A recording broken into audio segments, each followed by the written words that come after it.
Hey, good morning, everyone, or good whatever time it is, wherever you are. For me, it's Monday morning. So I'm here now on a Monday morning, getting ready to make your day a little bit better. So, as usual, I'm going to get started at about 3.5 minutes in. So, if you're watching this on replay, you can skip to that point as people join. I know if you are watching live, being Monday, you might be a little bit slow today, or you might be raring to go. Both are fine because no matter where you are, you can move forward from there to different levels. So if you're moving slow, you can move a little bit faster, and if you're moving fast, you can move faster or slower if you need to reach that optimal speed where you can get the most done today because you're doing it at the right speed. Because I know that if sometimes if I try to go too fast, it's slower. And I know that's weird, but it really does happen sometimes. And then I realized, well, you know what? You don't always want to just go faster and faster and faster. You want to go for the right speed. And the right speed, I learned, has different meanings at different times. Sometimes the right speed is faster than other times. But it's all good because we are going to have a good week this week.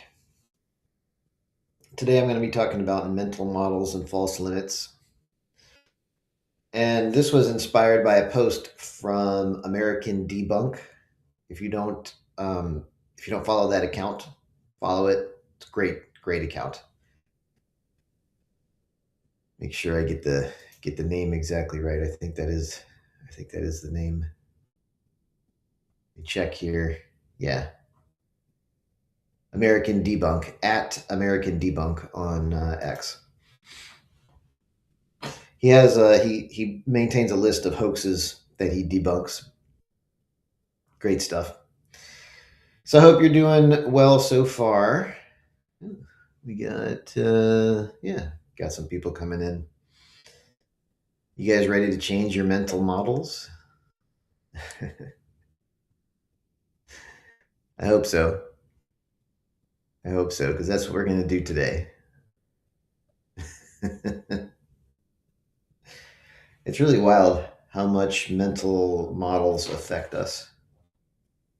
I mean, how much of what we experience is really out there and how much is really just in here?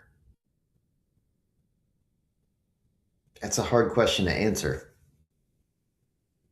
I know I'll get some, you know, physics majors in here telling me all about this and that and the other thing, or some philosophy majors, but I'm not sure that, if you find one philosopher, you can find another one that contradicts them. So I don't know. Never found final answers there, but well, we're coming up on 3.5 minutes. So let's get started. Hello, everyone, and welcome to Daily Upgrade with Jason Andrews. My name is Jason Andrews, and I'm a hypnotist, which is pretty cool because that means I know how to change things on the inside to make things better. And if you're here, that probably means you like it when things get better. You like it when you get better. And that's what I'm here for too. And today I want to talk about mental models and false limits. And while I talk about it, I'm going to be rewiring your brain in real time. I'm going to be doing some work under the hood. So, as you're watching this, you've probably had some other things already going on today. So, the first thing we're going to do is take a deep, clearing breath, hold it for a moment, and let it all go. Ready? Breathe in, hold it, and just let it all go. Good. And the next thing we're going to do is gather up all those thoughts about things going on, all the places that your mind has been so far today, and we're just going to bring it all in so you can focus in. Now, today I want to talk about mental models and false limits. And this, you see watered down versions of this everywhere. Right? Anybody who talks about mindset or positive thinking and things like that, they're touching on this same idea, just in what I would consider a very watered down way. And then, if you know anything about your philosophy, you know that they have wrestled with this idea as well. And the main idea here is how much of what we experience is out there and how much is in here, right? How do we know? How can we determine that, right? And it's not just the philosophers and the scientists who have wrestled with this. It's also the hypnotists, but it's also the mystics and religious people, right? These, there's a very famous. So you guys know anything about Zen Buddhism? So in Zen Buddhism, they have all these riddles, and part of your journey is to contemplate the riddles and solve the riddles. And I'm going to tell you one of the riddles, the answer to one of the riddles. You ready? It's the question is, what is the sound of one hand clapping? And I'm going to tell you. The sound of one hand clapping is when you use the inner mechanisms of your mind that normally would go to processing external sound. Instead, you use that for other purposes. You hear internal sounds, but not just sounds that you make, sounds that could come from anywhere, right? That's the mystic answer to that riddle, right? Because it's true, I think, because you go into a sensory deprivation chamber and you start having all these experiences that aren't really happening there. And that's kind of cool and pretty wild. And I don't know if any of you have ever done hallucinogens, but the stories I hear from those line up pretty well with this same thing. It's like it's quite a challenge to determine what's out there and what's subjective for you. Well, what I have learned as a hypnotist is that for most people, particularly people in the early stages of their, I don't want to say development, but freeing themselves from all the programming that you've sort of been brought up with or inherited or just experienced existing in the world that we exist in, because everybody has those experiences that sort of brainwash you, that program you. And I don't think it's avoidable. I think one of those guys said, the easiest way to be brainwashed is to be born, because in order to function in any society and survive, you have to have certain hallucinations that you have adopted in order to function with that group. So, so we've all got that, and the people who have been doing that, who are sort of earlier in your journey, most of those people have a huge amount of work to do to just clear out the limits that exist really only in your own mind. And then as you clear those out, you start to realize how much more open the world is to you getting what you want, because the resistances just aren't there. The resistances are typically in your mind. Now, there are some actual resistances out there, right? There's legit people who are competing with you in certain cases. You can usually turn that into it's usually not a direct competition. And so there's ways to manage that. There are physical limitations like age, and I mean, you don't live to be 500, at least not yet. Right, so there are physical limitations. You have to sleep a certain amount per night. I mean, there are things that can make things harder. But for the vast majority of people, up until they've gone a substantial distance in their journey, it's mental. It's mental. And what I mean by this is, if you imagine somebody's driving a car, right? But instead of having a clear windshield, somebody painted a road on the windshield. And so you're driving. and you see that on your windshield the road is going straight, but the road in reality doesn't exactly go straight, and so you're wondering why stuff gets bumpy, and why is this doing this?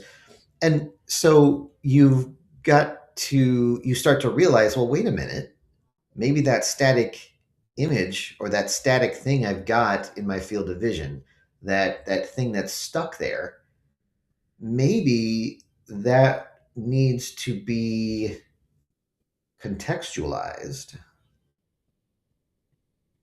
put in a certain context where it's a conditional situation. Okay, well, when I'm over here and the road's going straight, this works. When there's a turn, that doesn't work. So I need to update that.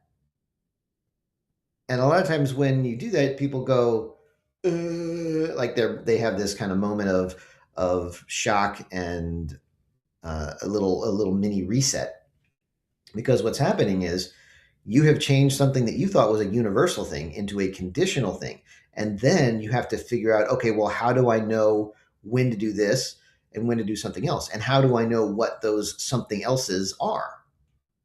Right, this is cognitively demanding for a person. We like to have very simple, straightforward rules that are always true, and that way we're never wrong and we don't have to think. We can just do a little mini Google search lookup in our brains, like, okay, well, if it's this, then that means that every time, 100%. But that's not how life is. Right now, life may have been that way when you were a kid in a very tightly controlled situation. But when you get out into the wider world, you understand that it's just not like that. And you have more options than you think you do, because it works both ways, right? Having those hard and fast universal rules and limits keeps you safe to some degree, right? It keeps you away from problems, but then you need to solve other problems, and you can't solve this problem if that problem prevents you from doing it, if that limit prevents you from doing it. So what you do is you identify that limit, that hard and fast rule, that hard and fast limit, and you can simply conditionalize it. Okay, what conditions is this true under and what conditions is this not true under? And when you do that, when you go inside and your brain can do that and make that subjectively conditional instead of objectively universal, suddenly this problem is much easier to solve. Because what this issue, this hard and fast rule blocked off, was one of the solutions to this problem over here. And it's a fascinating thing to do that, because as your brain realizes that things are opening up and you have more options and more ways to solve the problem, you can start to solve the problem more easily now, because you do have more options. Now, you don't necessarily want to overwhelm yourself with too many options by nuking whatever system you had. I mean, sometimes people need to do that. They adopt a religion or leave a religion. That's a globalized, huge way of doing that, and it kind of shocks your system and your whole, and you have to, figure everything out again, from first principles, and that's okay. But sometimes it can be better to do it in workable chunks. Stretch your limits. Stretch your limits for sure, but you don't necessarily want to nuke your system and blow it up. Do it one chunk at a time, because the thing is, once you've conditionalized this issue and it becomes smaller because it's not universal anymore, and then this opens up and you solve this problem, and then you can kind of go, oh, wow, look at all this stuff around here. Wow, this sounds way larger than I thought it was before. I mean, it kind of feels nice to be able to explore more space over here, and you explore more space over there, and then you can find a solution to another problem. Oh my gosh, the solution's right there. How come I never saw that before? But you can see it now. You can access it now. You can get at it now and use that solution to solve this other problem up here. And it sort of snowballs. It chain reacts. And eventually you begin to solve all your problems that way. I mean, piece by piece, because each one opens up new possibilities and new resources to be able to solve problems even better than you did before. Now, this doesn't happen in a day, it's a process. But as you do that and go through your system like that, piece by piece, you can really improve your life a lot. A lot. So, thank you everyone for being here with me today. I think Tuesdays are going to be trance Tuesdays from now on. I think it's when I'm going to do a formal trance where you can feel relaxed, maybe close your eyes, get a good rejuvenative experience. And Fridays are going to be feel good Fridays. And Monday, Wednesday, and Thursday, I'm going to be doing work like this, where I'm going to be talking about a topic and rewiring things under the hood. Because if you think about it, don't you feel different now than you did at the start? But I didn't tell you to close your eyes and relax and anything, did I? So how is that possible? Who is this Jason Andrews guy? What is this guy doing? I'm doing good things for you. So if you enjoyed this or found it useful or helpful, feel free to share it with others. And you might want to check out my coaching site at jasonandrews.coach, where you can find all sorts of new paths for improving your relationships, your career, your health, and your emotional states. So thanks for being with me here today, and I will see you tomorrow morning.